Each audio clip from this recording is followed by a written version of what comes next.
Hello everyone, welcome to the MudRoom, our weekly free Uncommon Sense parenting class. How is everyone today? It's officially April. March was busy round here, and we're pleased to welcome so many new families to Parentability. I'm so excited to start diving into the Parentability process with my new clients. We completed a bunch of updates to the Parentability core curriculum over the first quarter of 2022. So while our current members have been poking around in it for a while, this will be the first full cohort to go through with the new format and resources, and I'm very excited and interested to see the results. Today, though, we're going to be talking about handling big emotional expressions from our little kids. Parents use all these terms to describe our kids' emotions. Angsty, three-nager, sassy pants. They're these big balls of emotion. And to adults, that can be very overwhelming. So I wanted to take some time to talk about why our kids are so emotional and how to handle it so that our kids aren't scared of their emotions. Before we get into it, however, allow me to introduce myself. My name's Allana Robinson. I'm a parenting coach for parents of toddlers, preschoolers, and kindergartners. I help you understand why your children are misbehaving and how to fix it without yelling, shaming, or timeouts. I'm your host here on the MudRoom. I'm also the host of the Parenting Posse Facebook group, and I'm the creator of the Parentability program, where I help you solve behavior challenges that are driving you wild. If you're watching, say hi, let me know how you're doing, drop your questions in the comments, and we'll make sure to guide you to the answers. And while you're here, don't forget to like and subscribe so that you never miss another class. So why are little kids so emotional? Well, not to put too fine a point on it, but their brains are underdeveloped. When we're in utero, the top level of our brain doesn't start developing beyond gray matter. It's there, it exists, but it's not turned on. We have to get our big heads out of a relatively small hole, which is why babies have soft spots, so the head can squish. But if our neocortex was working, it would get crushed and damaged. So to prevent that, it's there, but it doesn't get turned on until we're born and we get this rush of hormones that does all kinds of things like tell our lungs to start breathing, our stomach to start digestion, and our neocortex to turn on and start learning. Our neocortex is responsible for all kinds of cool stuff like learning, language, knowledge, reason, and our executive functioning skills. And it doesn't finish wiring up until about the age of 25. So it takes a while. However, the other parts of our brain, our limbic system and our brainstem, they begin working right out of the gate. And our limbic system is responsible for our safety. You've heard me talk about this in regards to the limbic leap, but also our memories and emotions. It has no reason, it has no knowledge, it has no skills. That means that for our little ones, their emotions are always more accessible than their knowledge and their language and their reason.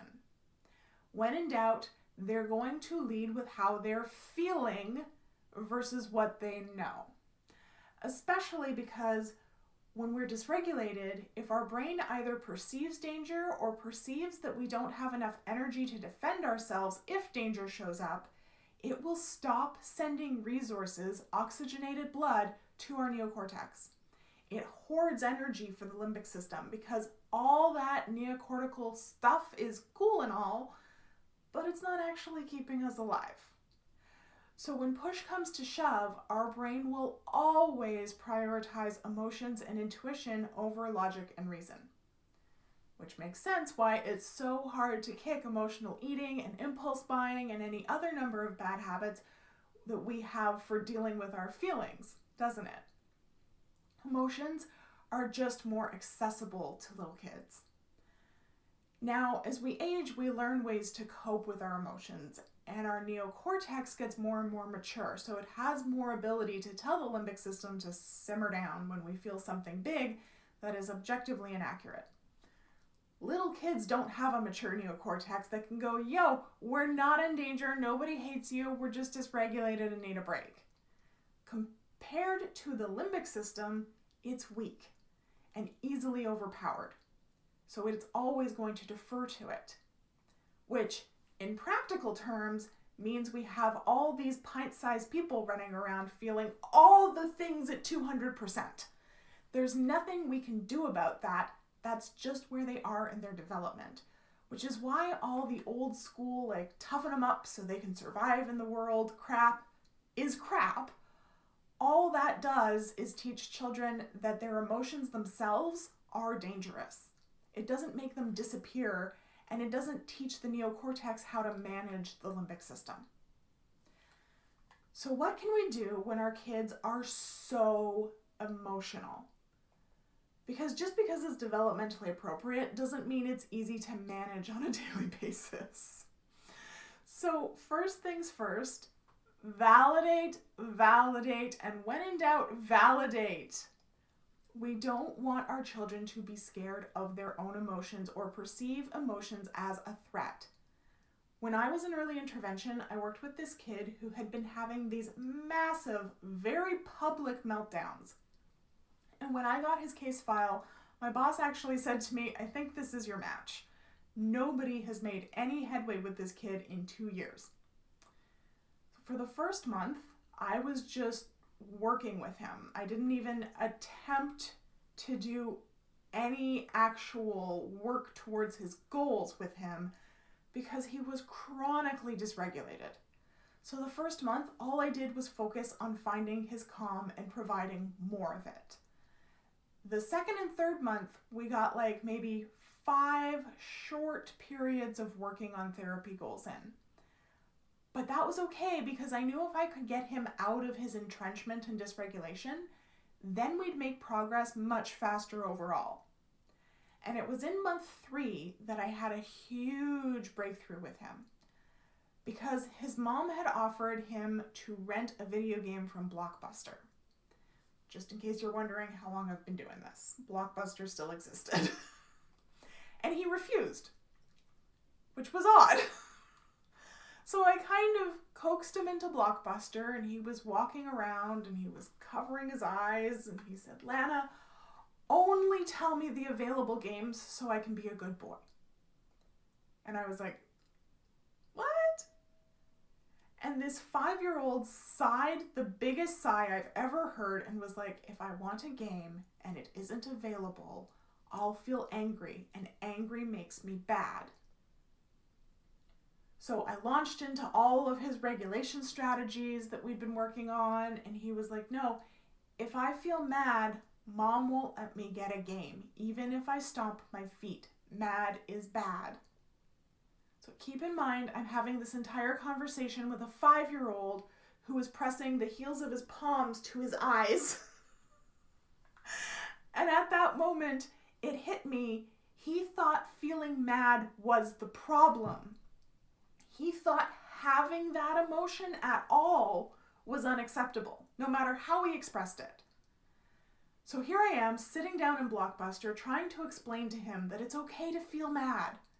It's what he does to show others that he's mad that is the problem. He's totally allowed to feel mad, and he can even show us that he's mad in all the different ways that we've been practicing. And he was just blown away. All these therapists and interventionists had been working with him for years, and he had gotten the message that feeling any emotion other than happy meant that he'd fucked up. And I've seen it over and over and over again with other intervention clients and with my parent coaching clients over the last 6 years. So we want to make sure that we validate their emotions. You're mad, you're frustrated, you're really annoyed, you're lonely. You really wish that you could have that. Name it, validate it, and try to use richer language than mad, sad, and happy. Get an emotions wheel. There's thousands of them on the internet. And give them more precise words than mad, sad, and happy. My 5-year-old told his kindergarten teacher recently that he was feeling ambivalent. And yeah, that's a big word for a 5-year-old, but he used it accurately because I've labeled that emotion for him hundreds of times. Children use words they're exposed to, so give them richer language to identify what they're feeling which means they're going to be able to identify it more precisely, which means you're going to be able to solve the problem faster. Second, we need to give them a way to express that feeling safely. Just like my kiddo in Blockbuster, he was a kicker and screamer, and he would have these huge screaming meltdowns in public places. So Mom and I decided we would give him access to our cars when he got upset. So we explained that when he felt angry, that it's not acceptable to scream and throw down in public places. But we can scream and throw down in private. The car is a private place. So he could tell us that he was feeling mad and that he needed privacy. And the meltdown stopped almost immediately. I don't actually remember another meltdown after that day on Blockbuster. He still threw down, but he would tell us he was feeling mad and needed privacy, and we'd take him out to the car, and he would scream into a pillow and stomp his feet and tenderize the back seat of the car. And the magic of this is it shortens the outburst. So instead of screaming on the floor in Costco for an hour, we'd have a 10 to 20 minute detour, and then he'd be right back at it. Now the trick here is to not attempt to change how they express that they're upset, but to facilitate it in an appropriate way. Kids do things when they're upset that will regulate their nervous system. So if your child is a hitter, they hit because the act of hitting provides the nervous system the sensory input that they need to calm down. Trying to replace that with deep breathing or reading a book or squeezing a teddy bear isn't going to cut it. Hitting the couch, hit the bed, a punching bag, the back seat of the car. What can they hit and how can they access that? If you do those two things, validate and facilitate, you will see a drastic reduction in both the length and frequency of the outbursts. So what do you think? This sounds simple, but it's not always easy to implement. It's something we spend a lot of time on in Parentability. Some of our kids have really difficult emotional expressions to redirect, but the work is worth it. If you need help figuring out how you could do that, we have tons of parents in the Posse group who would be happy to talk it through with you.